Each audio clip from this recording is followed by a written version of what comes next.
Televisinya Indonesia Pak hampir tidak ada gunanya. Masih baik televisinya Soeharto dulu. Televisinya Soeharto mana ada tayangan begitu.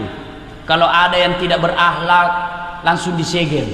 Ada pernah saya ingat itu di Jawa mengajarkan sholat boleh pakai bahasa masing-masing, bisa itu.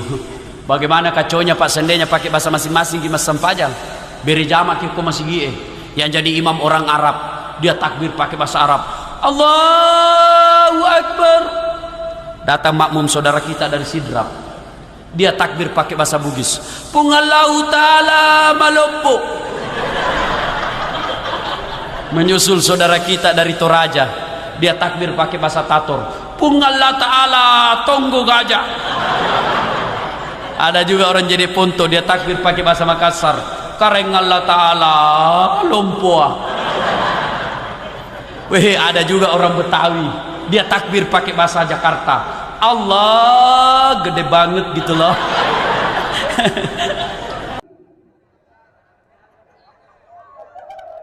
Bos, ini gaspol atau rem-rem? Betul. Nah, ini. Assalamualaikum warahmatullahi wabarakatuh.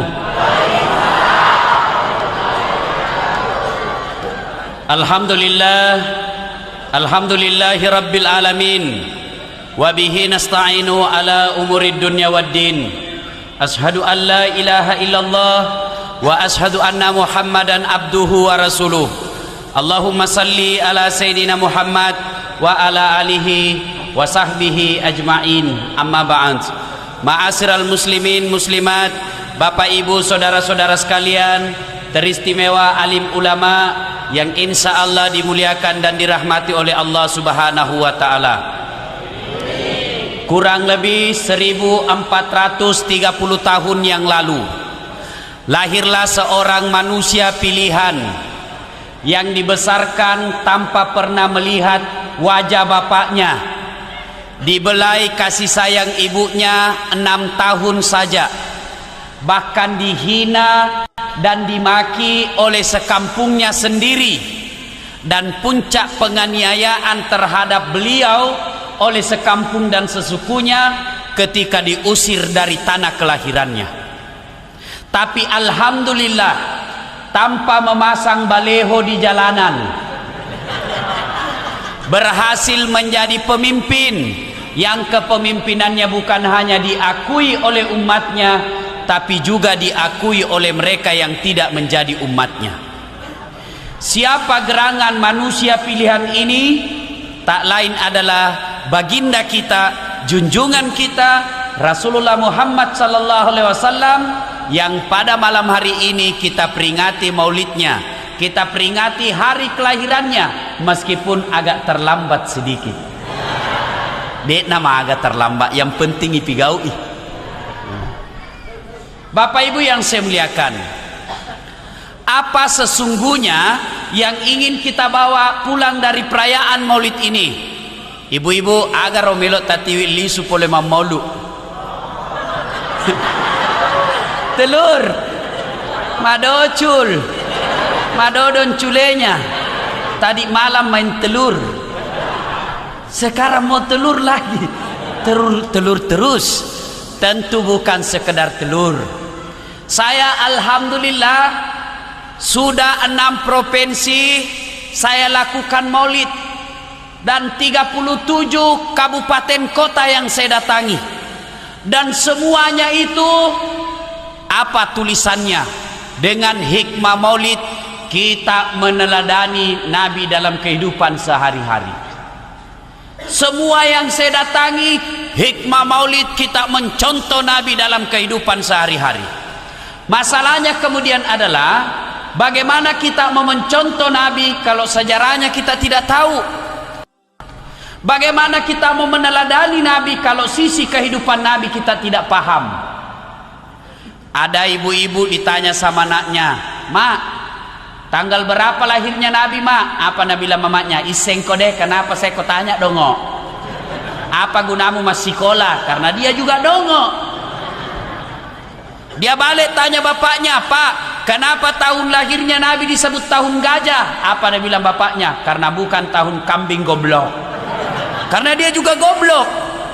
Giliran ditanya kenapa Dewi Persik bercerai, kenapa Syekh Puji diperiksa sama polisi, wah ini semana roh. Padahal bukan itu urusan kita. Dulu Riolo Romai, kita anak-anak cepat sekali tahu sejarah Nabi. Kenapa? Orang tua tak memang nak tahu sejarahnya Nabi. Nah, Nabi tak komandre pada ye. Nak kau tindroi Nabi tak seperti ini. Kenapa? Ibunya memang tahu sejarah Nabi. Saya masih ingat waktu saya kecil dulu di kampung, ibu. Mama saya meskipun SD tidak khatam, tapi tepat sekali nak kasih tahu sejarah Nabi kepada anaknya. Dengan cara apa? Lagu. Ada lagunya mamaku di kampung begini. Pada zaman dahulu kala, pada zaman jahiliyah. Ku dengar ki, zaman jahiliyah. Teriak kak, kenapa zaman jahiliyah mak? Nah lanjut si lagunya. Lahirlah seorang rasul yang terakhir dan mulia. Ku tanya, siapa namanya mak? Itu Nabi terakhir. Nah lanjut lagi lagunya. Nabi Muhammad namanya. Ibunya siapa mak? Siti Aminah ibunya. Bapaknya siapa? Abdullah nama ayahnya. Di mana tinggal? Pindrang atau Sidrap? Madinah tempat tinggalnya. Terus kenapa Mima? Setelah dewasa diangkat menjadi rasul. Siapa yang angkat? Pak Imam atau ketua RT? Oleh Allah yang kuasa. Allah itu siapa mak? Pencipta alam semesta. Bagusnya lagunya orang dulu di rogaga sikulana. Dari lagu itu kita tahu siapa Nabi terakhir, apa tugasnya, di mana tinggal, siapa ibunya, siapa bapaknya. Bahkan dalam lagu itu kita tahu akidah. Siapa itu Allah? Pencipta alam semesta. Itu lagunya orang dulu. Sekarang lagunya ibu-ibu gaul apa? Pulang suaminya apa lagunya? Lai lai lai lai lai lai, panggil aku si Jablay. Abang jarang pulang, aku jarang dibelai. Nah sambung anaknya, pulang-pulangku berbadan dua, lama tampili sudah cilaka. Iya kan? Nah ibu bapak yang saya muliakan, pada maulid kali ini saya tidak bercerita panjang lebar tentang sejarah Nabi dari A sampai Z. Kenapa? Di samping karena keterbatasan waktu, juga karena keterbatasan ilmu yang saya miliki. Saya coba-coba mengangkat kisah sisi kehidupan Nabi. Kisah pertama. Si di waktu Pak Nabi tak kalolomopi, lagi jalan-jalan di seputar Mekah. Beliau lagi jalan, tiba-tiba tertiup angin rohnya, tersingkap rohnya. Karena dulu Pak belum ada namanya celana panjang, apalagi celana botol. Oh, nggak ada pi. Tahu ki namanya celana botol Pak?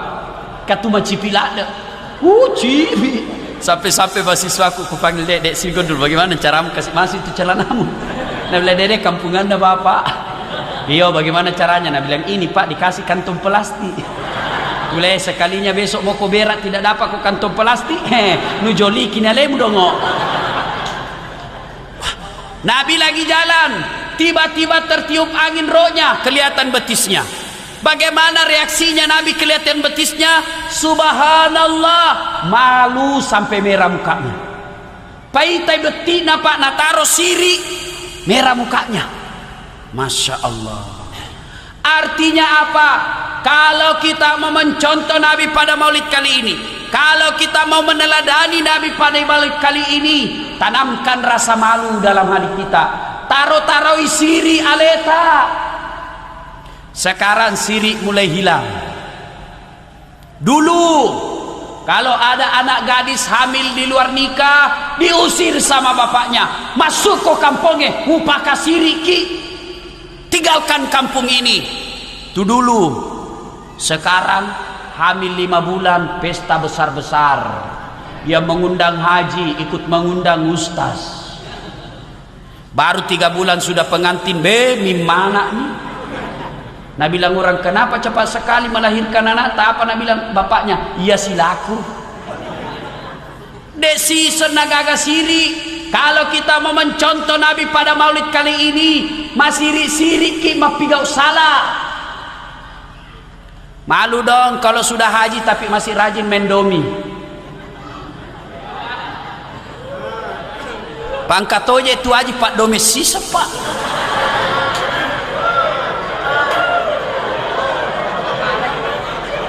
Malam pengantin, malam mapaci, lomba domi. Begitu diumumkan juara 1 Haji Bedu pasangan Haji Baco. Haji pakala bak domeng. Haji kajili-jili. La ilaha illallah. Sadar-sadar saiki Haji. Kenapa banyak ketawa? Banyak Haji Pak Domen di sini. Haji cilaka.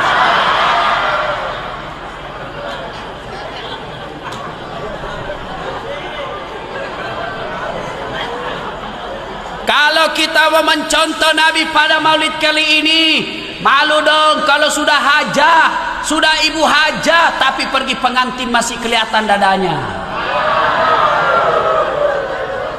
Banyak juga itu ibu-ibu haji, talulunan apa rutu supe kasih pajak sedona, tapi bajunya besar sekali lobannya di depan. Baru besar nuna. Insyaallah. Bu, tidak dilarang berdandan, tapi tutup itu di depan tak. Nah bilang kalau ditutup Ustaz tidak kelihatan berlian. Kalau mau kelihatan berlian, tak jangan di dada disimpan, diikat di lindro begini. Baru tulis berlian. Nah tahu nih semua orang itu. Sudah hajat tapi masih kelihatan dadanya pergi pengantin. Mata cuak-cuak ni aku bosarae. Wah, begitu tena paling susu tak bolo. La ilaha illallah.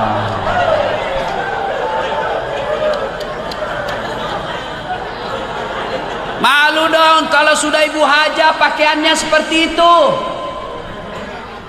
Halo ibu. Bu.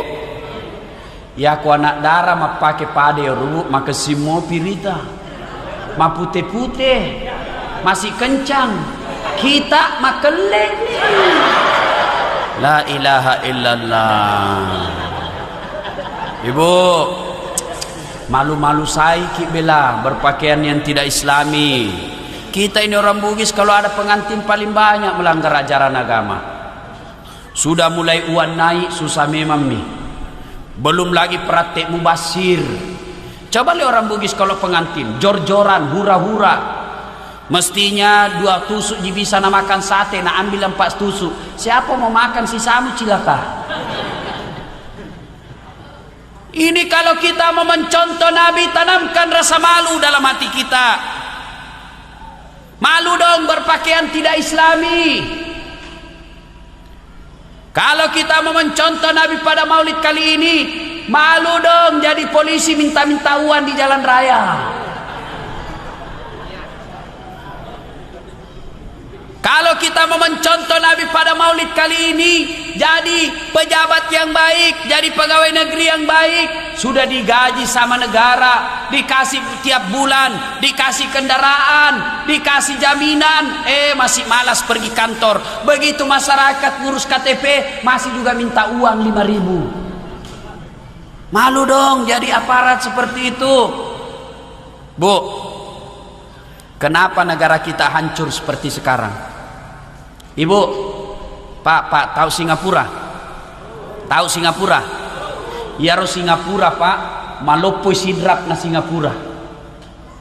Tapi di Singapura, alhamdulillah itu Singapura beli air minum ke Kalimantan, beli pasir dari Kalimantan. Tapi alhamdulillah meskipun kecil, tidak ada masyarakat Singapura datang jadi pembantu di sidrap. Tapi berapa banyak masyarakat Indonesia datang jadi pembantu di Singapura. Kenapa? Salah satu penyebabnya pengelola negara kita mega makura siri perampok. Coba. Dan kita lebih bodoh lagi. Sudah tahu dia perampok, sudah tahu dia suka main perempuan, sudah tahu dia penarkoba, masih kita pilih dalam pemilu. Itu kan lebih bodoh dari binatang. Masya Allah, kalau negara kita dihuni orang-orang makura siri, maka tunggu, inna adzabi lazadid, saya kasih kau azabku sangat pedih, kata Allah. Coba lihat kita Pak, rasa malu sudah mulai hilang. Kalau dulu anak gadis lewat di jalan raya kelihatan pahanya, malu orang tuanya. Kalau dulu ada anak perempuan peluk-pelukan, diusir. Tapi coba lihat sekarang budaya kita, pengantin ampelokna, undangannya sudah baku peluk calon pengantin di situ fotonya. Dan itu bukan cuma di Jakarta, sudah ada juga di Sidrap. Kalau kita mau mencontoh Nabi, malu punya undangan seperti itu. Kenapa dikasih baku peluk, nadepa, naboting? Banyak misalnya begitu. Itu ajaran orang kafir. Kenapa mesti kasih baku peluk anak tadi foto lalu dikasih lihat di semua undangan? Bikin malu. Dan anehnya bapaknya haji. Kalau kita mau mencontoh Nabi pada maulid kali ini, tanamkan rasa malu. Bu, kenal Nabi Yusuf? Kenal? Kenal di mana Ki?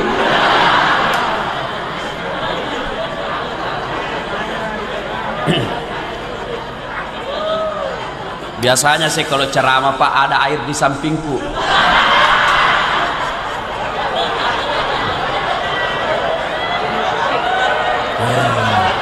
Masa toh si Ustaz mau begini ya? Kasih gelas. Masa Ustaz mau begini? Pemabuk itu. Jangan ketawa kalau Ustaz minta air. Kita itu enak duduk-duduk ketawa. Saya ini tadi baru turun dari mobil, belum bernapas baik-baik langsung naik ceramah. Bawa mobil sendiri lagi ke sini. Nanti harus pulang karena besok jam 7:30 harus ke Kendari. Saya selama bulan Maulid ini Bu, mulai tanggal 2 saya tinggalkan Makassar. Ke Kalimantan, ke Irian, Sulawesi Tenggara, Sulawesi Tengah, Jawa Timur. Tadi malam saya di Sopeng, 3 acara saya di sana. Balik tadi pagi 3 acara. Saya langsung ke sini. Belum sempat istirahat, belum makan malah. Tapi alhamdulillah begitu saya masuk, senang perasaan saya. Weh, banyak yang tunggu Ustaz. Meskipun ada ku dengar tadi Nabi bilang, ih mana anak mau balik.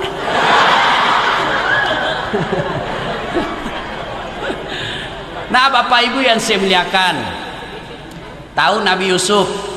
Ya, itu Nabi Yusuf Pak, Bu, difitnah oleh Suleha, dituduh Suleha mau diperkosa. Akhirnya dipenjara. Tapi dengan izin dan pertolongan Allah, akhirnya Nabi Yusuf dilepaskan. Setelah dilepaskan, dilantik menjadi pejabat setingkat Menteri Ekonomi. Nabi Yusuf dipenjara dulu, baru dilantik jadi pejabat. Di Indonesia jadi pejabat dulu, baru dipenjara. Kenapa begitu? Makura siri. Dan demi Allah Pak, kalau manusia makura sirinya, maka manusia lebih hina dari binatang. Saya tegaskan sekali-kali, kalau manusia gagas sirina, maka manusia itu lebih hina dari kolok-kolok, lebih hina dari binatang. Adik-adik, tahu kambing? Tahu kambing? Bembe. Iya ro bembe Pak. Koma betai, suka makan tanamannya orang, suka mengganggu kebunnya orang, potong. Dagingnya bisa dikari. Bahkan kulitnya pun masih laku dijual. Bahkan isi perutnya pun, ususnya masih laku dijual. Kambing kalau tidak berguna masih bisa dimanfaatkan manusia. Tapi kalau manusia yang suka judi, suka berzina, pemabuk, suka berkelahi, tidak sholat, jelek mukanya, mau diapai? Mau diapa? Mau dipotong? Tidak ada orang makan dagingnya. Di penjara masih makan ongkos. Jadi kota rupa tahu dek gaga sirikna pak, engkamo gunana wolok koloe daripada itu. Jadi kalau kita mencontoh Nabi pada maulid kali ini, tanamkan rasa malu. Ini anak darah indreng-indreki siri, anak darah emak kukue pak lebih dek gaga sirikna naurani. Saya jarang melihat laki-laki pak pakai celana pendek yang hampir kelihatan pantatnya. Tapi sekarang perempuan pak, nasesa kibilah. Yang bajunya di atas turun ke bawah, yang di bawah naik ke atas, ketemu di tengah, mabicu nama jipi, mas sopek-sopek topa, pas duduk kelihatan celana dalamnya, baru banyaknya lagi dakinya. Ketawa ki mungkin bu, tapi anak tanah kena. Cewek, di mana gitu cewek semua ini berkeliaran? Cewek, saya mau tanya ki, siapa kita kasih lihat? Siapa kita kasih lihat itu anuta? Laki-laki. Sedangkan kau sembunyi nah cari dong. Apalagi pun namu pamer memang nih. La ilaha illallah. Salah satu dampak televisi pak, itu mi pakaian yang begitu. Riolo romai pak, dek ni singina daremak baju padir, dek gaga contohna. Makuku yang kemana dia ke televisi, dan itu mina contoh anak gadista. Televisinya Indonesia pak hampir tidak ada gunanya. Masih baik televisinya Soeharto dulu. Televisinya Soeharto mana ada tayangan begitu. Kalau ada yang tidak berakhlak langsung disegel. Sekarang karena alasan hak asasi, coba makin gosip mina pak guru aku. Ada lagi sinetronnya apa? Suami-suami takut istri. Sinetronnya pernikahan dini, hamil di luar nikah. Itu bisa mana contoh nata. Dan ada Tommy di situ mamanya menonton. Si Sasa anaknya gara-gara remote. Ada Tommy suaminya di situ. Masya Allah. Tanah maka solas-solang. Saya pernah kali itu televisi, enggak ada betul guna-gunanya. Dikasih yang berkomentar tentang rokok, yang berkomentar tentang pernikahan dini, semua yang tidak tahu agama. Artis-artis yang mana Romelo Lojo-Lojo ini dimintai komentarnya. Tidak ada diminta komentarnya orang agama. Waktu saya lihat itu semua itu, coba murah itu televisi pak, ku bantingi televisiku. Jengkel kalian ki. Masya Allah. Kenapa bisa begini? Makura sirik mana nih pak? Jadi kalau kita mencontoh Nabi pada maulid kali ini, tanamkan rasa malu dalam hati kita. Ada yang tanya, Ustadz, bagaimana kalau ada remaja masjid rajin sholat Senin Kamis ngajar ngaji tapi makura siri Ustadz?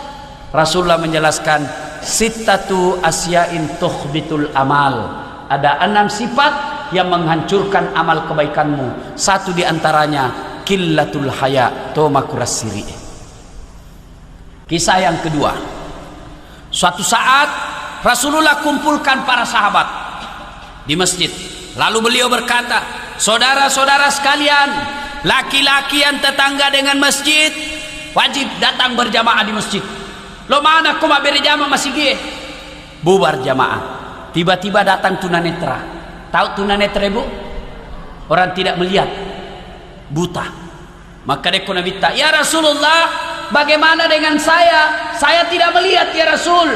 Nabi katakan, oh kau lain. Kau lain kau. Pulangin orang. Belum jauh dipanggil kembali sama Nabi. Hafulan sini dulu. Kenapa ya Rasul? Ada yang saya lupa. Kau dengar tidak azan di masjid? Muang kalinge bagi kau masih gie? Saya dengar ya Rasul. Nabi lalu jelaskan, kalau begitu kau tetap wajib datang berjamaah di masjid. Artinya apa pak? Kalau kita mau mencontoh Nabi pada maulid kali ini, kalau kita mau meneladani Nabi pada maulid kali ini, yuk mari tanamkan kecintaan sholat berjamaah di masjid. Tapi bagaimana kita lihat masjid sekarang, dibangun besar, dibangun mewah sampai ratusan juta, tapi sayang seribu sayang, masjid sepi dari jamaah. Masjid kita seperti museum, mewah tapi isinya orang tua sudah pensiun. Tomato amanan nak kasih, akhirnya apa di dalam masjid? Lomba batok. Tidak ada anak muda di masjid. Kenapa orang Islam malas ke masjid? Magaro, aga sabakna. Satu, karena dia tidak lihat pahalanya. Benenge pak irite apalan neroma bere jamaah pak penuh ini masjid. Seandainya misalnya diumumkan sama Pak Desa, siapa yang datang sholat duhur dikasih gula 3 liter. Jam 12 sholat duhur, jam 11 penuhi masjid. Kenapa? Pak Naita ya malah. Yang kedua, kenapa orang Islam malas datang berjamaah ke masjid? Karena dia tidak tahu pahala dan keutamaan sholat berjamaah. Bu, mau tahu keutamaan sholat berjamaah? Mau tahu keistimewaan berjamaah? Satu, kata Nabi menjelaskan, barang siapa yang wudhu lalu ke masjid sholat berjamaah, melangkah kaki kanan catat 1 pahala, melangkah kaki kiri gugur dosa kecilnya. Coba, jadi kalau bola tak pak 200 meter dari masjid, PP 200 meter. Melangkah kaki kanan di pahala, melangkah kaki kiri hapus dosa kecilnya. Subhanallah. Bagaimana kalau naik motor Ustaz, rodana dihitung? Bagaimana kalau naik mobil? Alhamdulillah apa rodana ikan ya pak. Apalagi keutamaan berjamaah.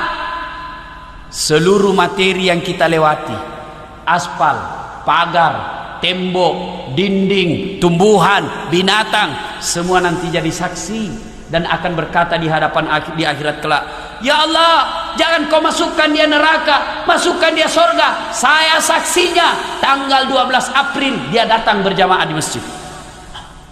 Itulah sebabnya, salah satu sebab setiap kita sholat di masjid 2 rakaat pindah, 2 rakaat pindah lagi, 2 rakaat pindah lagi. Supaya apa? Tambah banyak saksi di akhirat kelak. Yang ketiga, keutamaan sholat berjamaah. Seluruh air ataupun debu yang melekat dalam diri kita, misalnya toh bosi naloki masigie marica wajutta, itu nanti yang akan melindungi kita agar tidak disentuh oleh api neraka. Yang penting jangan salah paham pak. Selesai dengar begini mau ke masjid, nah tunggu hujan keras. Begitu hujan keras, nah buka payungnya jalan. Wah, itu namanya dompala. Dongo. Coba. Itulah sebabnya juga Nabi mengajarkan, kalau kau ke masjid usahakan lain jalanmu waktu pergi, lain pula jalanmu waktu pulang. Supaya apa? Tambah banyak saksi di akhirat kelak. Jangan juga salah paham.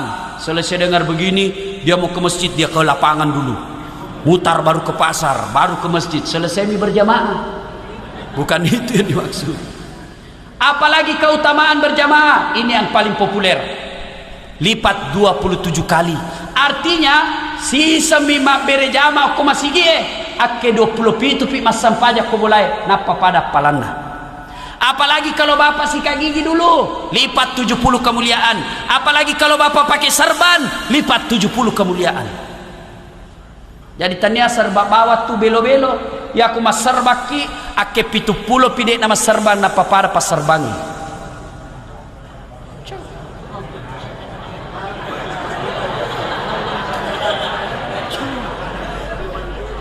Apalagi kalau sikat gigi dulu. Apalagi keutamaan berjamaah di masjid. Ada namanya doa bersama. Barangkali kalau di rumah salah-salah doa tak, tidak tahu ki berdoa, kita mau minta hujan, ternyata yang kita baca bahasa Arab minta jodoh. Barangkali kalau di rumah kita berdoa banyak sekali dosa sehingga susah sampai doanya.